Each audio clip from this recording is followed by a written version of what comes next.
Hijrah adalah salah satu kata yang kerap kita dengar dan tak asing di telinga. Banyak pemuda, orang tua, anak-anak, bahkan hingga artis pun kerap kita dengar hijrah. Lalu, hijrah itu bagaimana sih sebenarnya di dalam Islam? Apa benar masih ada hijrah setelah hijrahnya Rasulullah SAW?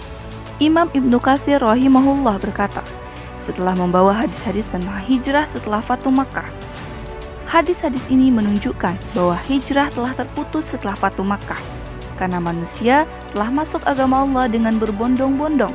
Islam telah tampak menang, fondasi-fondasinya kuat, maka tidak perlu hijrah.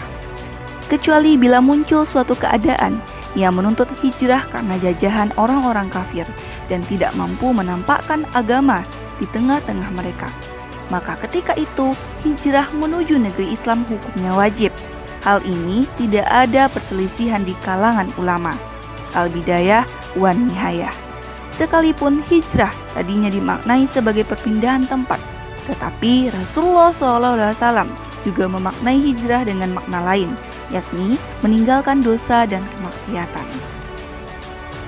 Segala perbuatan meninggalkan dosa dan kemaksiatan dapat dimaknai sebagai hijrah. Salah satu perbuatan dosa besar yang terkadang tanpa kita sadari berada di lingkaran ini, tidak lain yaitu syirik atau menyekutukan Allah. Hal ini dapat kita lihat bahwa ketika ada aturan Allah dan aturan buatan manusia, maka banyak sekali saat ini orang-orang lantas lebih memilih aturan yang dibuat oleh manusia.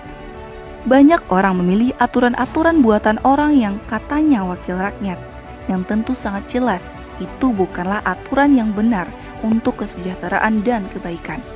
Pada kenyataannya, ada aturan dari Sang Pencipta, Allah Subhanahu wa Ta'ala, yang mengatur segala lini kehidupan. Tidak hanya dalam perkara ibadah, tapi juga sosial, ekonomi, peradilan, dan lain sebagainya. Ini bukan perkara pilihan, telah jelas bahwa hanya peraturan Allah Subhanahu wa Ta'ala saja yang mampu mengatur kehidupan umat manusia.